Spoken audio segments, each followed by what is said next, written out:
We're going to methodically go through this bill, not from a let's soak up a bunch of time. This is a big bill. There's 92 pages in the original bill. Now we have 13 pages in an amendment. Every single town is going to be affected by what happens here. Every municipality, every city is going to be affected by what's in this bill.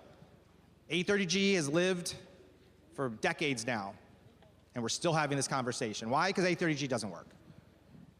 That's the fact of the matter. If it worked, we wouldn't have to keep talking about affordable housing anymore. Heck, we don't even know what the definition of affordable housing is. Affordable housing is different to everybody.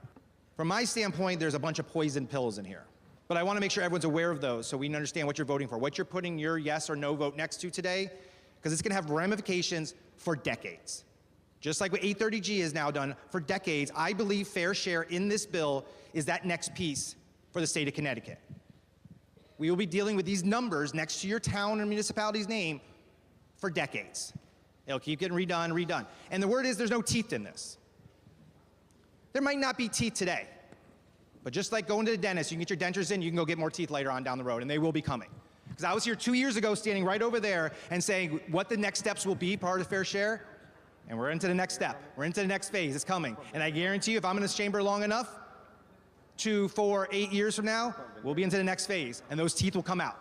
And they won't just be a bark, they will be a bite. Easton has no commercial in their town. It's very, very low commercial.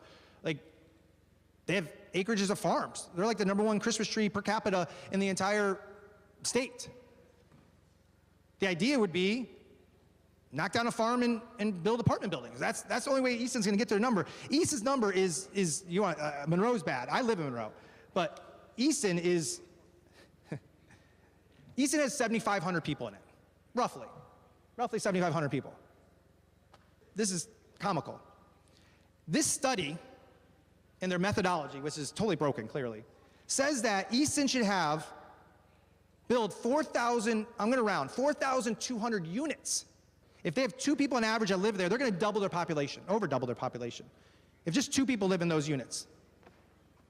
That's what the report said. Now, yes, we're multiplying times 25%. You know why? Because the numbers are just crazy, right? Now, I share Easton with another representative. I can't walk into the town of Easton and tell them, yes, you need to go build 8,200 or 4,200 units somewhere. Find it. The only way to do it, there's no commercial. Only way to do it is you start knocking down farms. We're pro-environment. We're pro-open space. We're also we need affordable housing. We need big apartment buildings. Can't be pro-everything. Those 30 towns now, municipalities, will have to find a way to potentially manage finding 7, 9, 5 people, whatever it is, to fill a commission. I know Monroe, which again, we are right in smack dab in the middle of that number, so we will be affected by this. We have vacancies on both Republican and Democrat side of the aisle. We have vacancies on a lot of these commissions. How needed is this? I mean, we have 6 rental units up for grabs in the whole town of Monroe right now. And we're going to force 7 folks in the town to join a commission to be able to probably never meet. Let's be honest, probably never meet. The city of Bridgeport had a problem getting people and meeting. And that's a town or a city way bigger than us, but also the idea is that they have a lot more rental units. We're getting to the point where the juice is not worth the squeeze. They have to put this mandate on the towns when there's just not many rental units. It's not needed. If you go regional, you're not having a say. What did we talk about earlier? How many cogs were there? 8 cogs? As a municipality, you want to have a say about what's happening in your municipality. You want to have that local control. By turning that local control over to a cog or to a different, larger regional group, it really slows down what you can say about your town, about your municipality. How is the money actually given from these nonprofit providers? How are they actually given to the actual folks that are in need? Directly in hard cash through you. That is an issue to me, cash. Through you, Mr. Speaker, could they just not use that money to pay rent? They could use it for anything they want once they get in their hand. Through you, Mr. Speaker. Representative Felipe.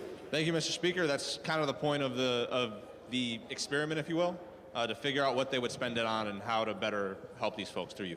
What happens if that constituent doesn't pay their rent? Will they stop at any point giving them money knowing that they're actually behind in rent payments? Through you, Mr. Speaker. I don't think the bill speaks to that procedure. I think we will leave it up to the nonprofits as they are also privately providing the funding for the program through you. Representative Scott. What department within the state of Connecticut is the lead liaison for this, through you, Mr. Speaker. Representative Felipe. Department of Housing, through you, Mr. Speaker. Representative Scott. So DSS is going to play a role, making sure that they're aware of what's going on, but not necessarily running it. That's a DOH, because it is truly a housing situation. What kind of auditing will be done with these dollars? There will be a report that is given. So I love the fact that nonprofits are going to help out and want to try to help solve a problem they think is existing out there. But I do worry about the oversight. I worry about the auditing. I worry about the fact that these folks are expecting that money. To me, I'm not saying it is shady, but it seems like it could be a shady thing. I just don't want those constituents to be expecting that money, because they're expecting it, they signed up for a program, they're getting it month after month, and all of a sudden one day they stop and they're like, oh, well, you don't get the money anymore. And we put them in a bind. It's not maybe as big of a deal in a lot of cities, because the cities have street parking, right? They have parking garages. In Monroe, we don't have that, where I live. A lot of towns, there's not that way. Theoretically, that developer or builder can have 0 parking spots in their plan, and the local municipality can do nothing about that. Is that correct? For 1 to 24 units, we are saying that it is not automatically requiring parking, that you cannot mandate parking from the get. And the towns still have control over public health, traffic situations, have to consider nearby parking. Thank you for that clarity and confirming that they could potentially do 0. And I agree, we've had these conversations. I don't think anyone's going to do 0. Theoretically, they could. Theoretically, they could. We have to think what's the extreme version of what could happen and make sure that the legislation is crafted to go through the whole ways. If not, we're coming back here to fix bills that we shouldn't have fixed. We should have thought through all these different options ahead of time. I'm one of the most vocal and supportive people in the chamber, on this side of the aisle, wherever you might say, in support of the homeless folks. We need to do more, better for them. Again, I say this all the time in a press conference, and it really annoys me I have to keep saying it. But we're here to help the most needy. They are the most needy people. In the summer, it's hot, cold when it's winter, and we need to do more to support those folks. There should be 0. We're at 3,000, whatever the number is, it's way too high. We need to do more. So if something like this is a way to get to those folks and give them help them clean their clothes, help them take a shower, help health-wise, let's do it. Now, my questions are, I do have a couple questions on this, is, through you, Mr. Speaker, DSS is, I believe DSS is running through this. Are they taking the lead in this piece, through you, Mr. Speaker? Representative Felipe. That is correct, through you, Mr. Speaker. Representative Scott. So my understanding, and I'm sure good colleague from the 63rd District will dive into this later, but from my understanding, DSS has traditionally not had any purview over the homeless.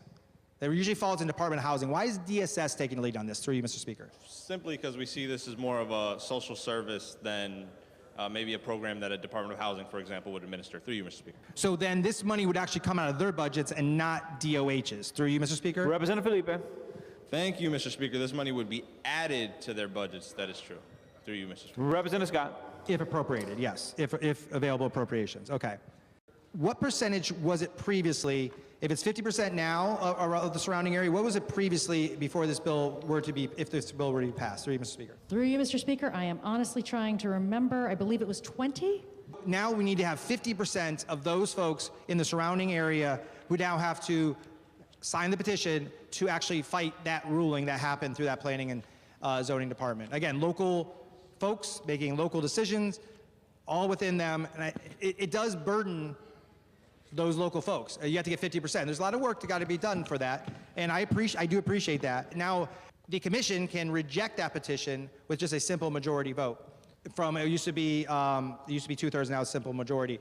Again, I just worry that you're taking away those voices of those people who are going to be harmfully hurt in terms of this potential whatever local zoning change was made, and I just want to make sure that they're being heard. And I do think this section here does kind of hurt us a little bit and hurt those folks, and they're going to have to come up with a larger amount of percentage of people who are going to look to fight that and petition against it. You don't have to go through the zoning board.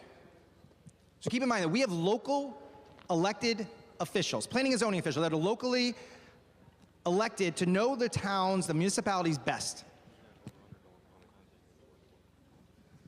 The good proponent just said this circumvents that. It takes away from the zoning committee, from that department, to have any say or input on it. Now, yes, there are safety, there are health issues that still have to be met for this to actually happen. But we do know that you can circumvent and take a side off away from the local planning and zoning. And the idea with that is people in Hartford, us, The Department of Housing are making decisions on what's going on in every single one of the 169 municipalities across the state, not those locally elected officials who campaign, who talk to the constituents, knows the town way better than we do. Way better than I do. I'm not going to be making decisions on what's going on in Putnam or wherever else because you know why? I don't know that area as well. But this bill says us legislators in Hartford know this better.